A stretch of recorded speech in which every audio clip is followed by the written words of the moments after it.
people say that even the political situation in Hong Kong versus, say, Macau is different because Hong Kong was actually given sovereignty to England, whereas Macau was rented to the Portuguese. Do you have any comment on the different political system or the society?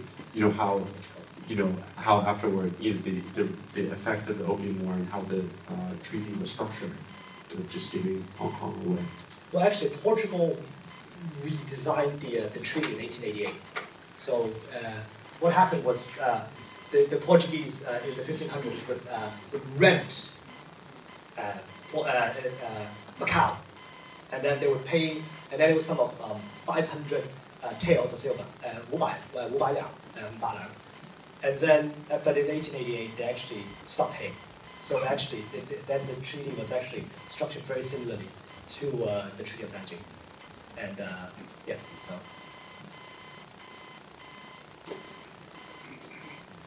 Hi, I'm John from the US Bank.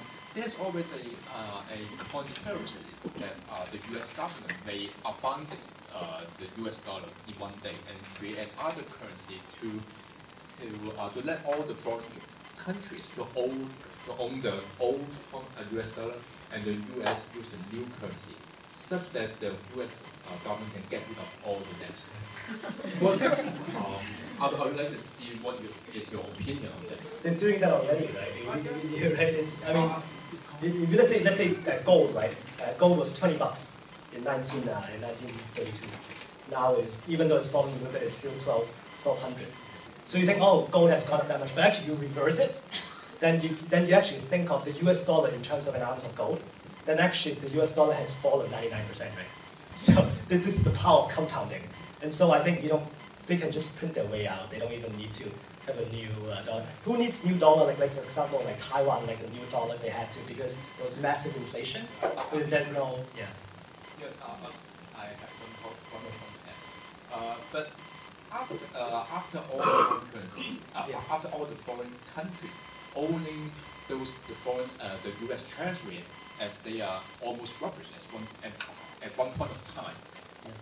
What do you think about China, Japan, Taiwan, Hong Kong would get rid of this rubbish and to fix the economy locally, and how this country can fight back against the US? I think one thing is that a process like this is what Soros would say a theory of reflexivity, or in terms of it would be like game theory, where the US dollar is only as rubbish as the Chinese and the Japanese and the Koreans and the Taiwanese would dump the papers. So as long as, so you think about it, the value of whatever they're holding, because they're holding so much already, it's the rules are actually, it's only a few, when there are only a very few players, what happens is that they then determine the value.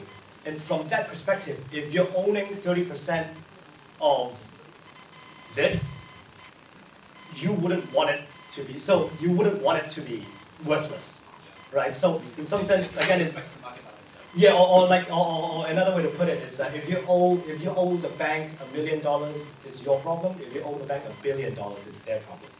So in exactly the same way, it's our currency, your problem. I think that is you have to summarize the whole monetary system after 1971 is that the US dollar is our currency, but your problem.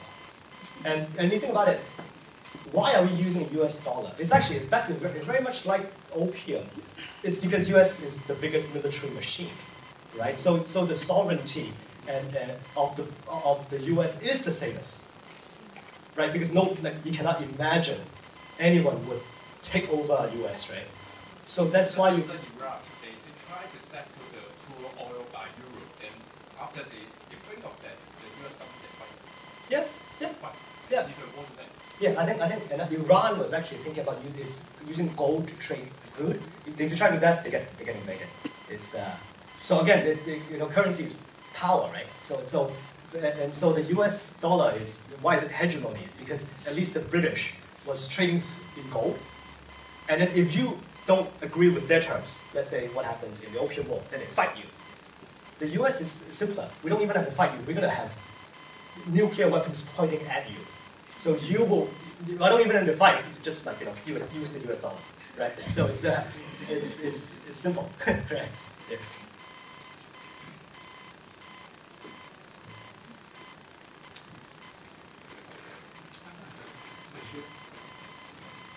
Thanks, Ian. You just cite Macau, the gambling in Macau as an example for smoothing the relationship between China and US. Now, some people say Hong Kong, the stock markets in Hong Kong and the property market in Hong Kong are also gambling centers. You see how Goldman Sachs or large US investment funds doing making money in Hong Kong. Can it be also another Macau example? Can Hong Kong be another example of like Macau as a relationship movement between China and US? Definitely. Well, I think existentially, the opened parts of China, let's say for example Macau, gambling, the reason why they exist is to smoothen the relationship, right? Otherwise, why should it exist? Just close it, right? So yes, also the stock markets in Hong Kong and the property markets in Hong Kong are also gambling centers for them to make money. The good thing with this gambling is the Americans might lose. With casinos, they definitely win. So that's the only difference between gambling in Macau and gambling in Hong Kong. Everybody might lose, apart from the property tycoons. Yeah. So property tycoons are the property companies as the casinos, as the zhong.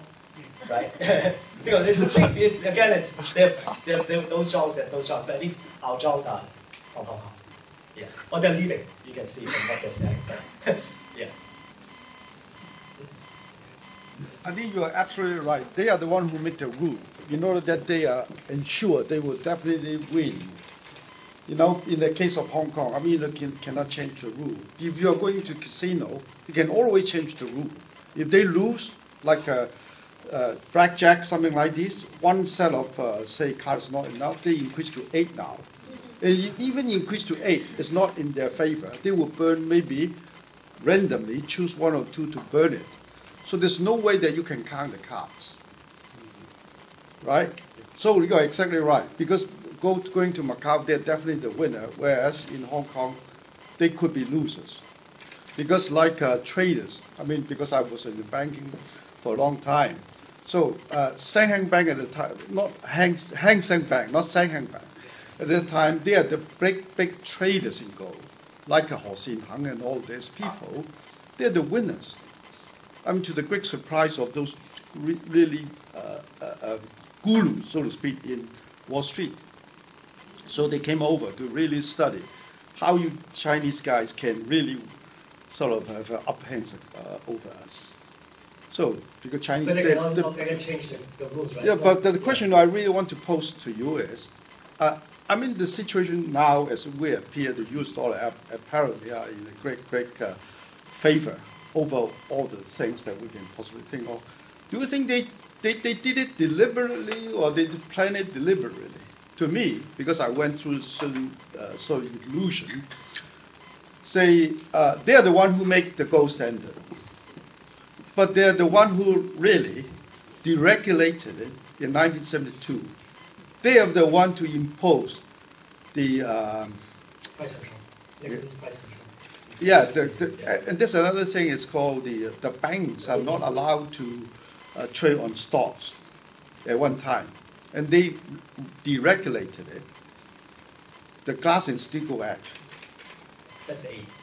Yeah, and also they are the one to impose lots of rules through the Federal Reserve Board to strengthen the credit system for all the banks in the United States. And then at one time, before the crisis in 2008, they are the one to deregulated it, saying that everyone in the United States of America should have a house, despite the fact that they are not able to repay to the bank. So all these are really contributing to the big fall of the big crisis of 2008. So if you go much deeper into it, perhaps you can draw kind of correlation between the sort of the hypothesis that you actually established. And this could be a very interesting study for MBA students. I think what's interesting is the it's actually conspiracy theory, a lot of people have conspiracy theories, and a lot of bad things have been done. And so thinking there's a mastermind, I think the world is substantially more complicated than that. Whereby, so you can think of, it's easy to study Chinese history on a very superficial level and say this is the conspiracy of the British. It is the conspiracy of Charles Eliot and Henry Pottinger. But if you look at the process, where you look at the voting, you look at how Palmerston didn't even want Hong Kong, you see actually it was one of the biggest disasters that ever happened to China, right? One of the best things that ever happened to us in Hong Kong. But Opium War, it's actually when different players, like different players within the system, act in their own special interests, they're narrowly focused, then they put together and this whole thing explodes. If it's actually just a mastermind, someone on top, and doing the housing and all that, it's just one guy. It's easy to analyze because we just have to analyze him. The problem with this is you've got, again, like let's say 10 different special interest groups working. And then how come one guy got an upper hand? It's difficult to tell. Like for example, back to the Opium War, the Tories had an upper hand to fight. What if the vote was reversed?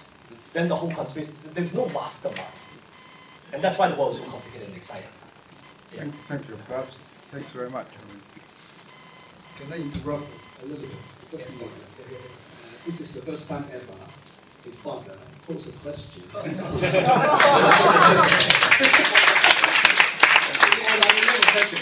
then we finish with the answer.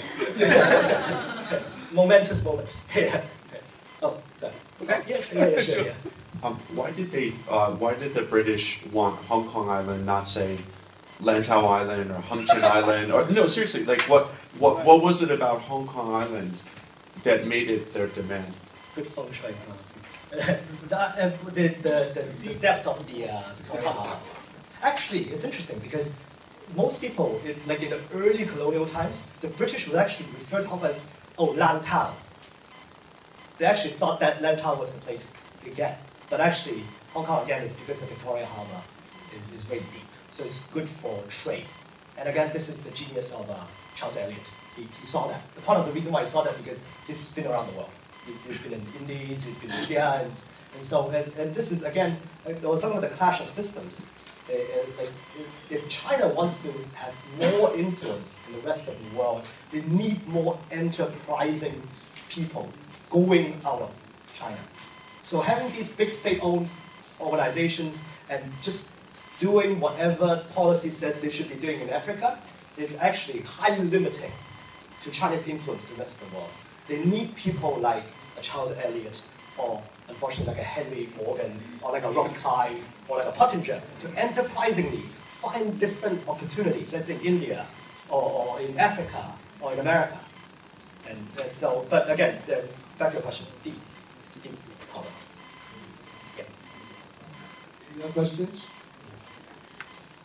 No, perhaps I pose one. Can you probe a little bit deeper? You call it poetry or poem or? Oh, sorry. Yeah. This is actually 3 年 from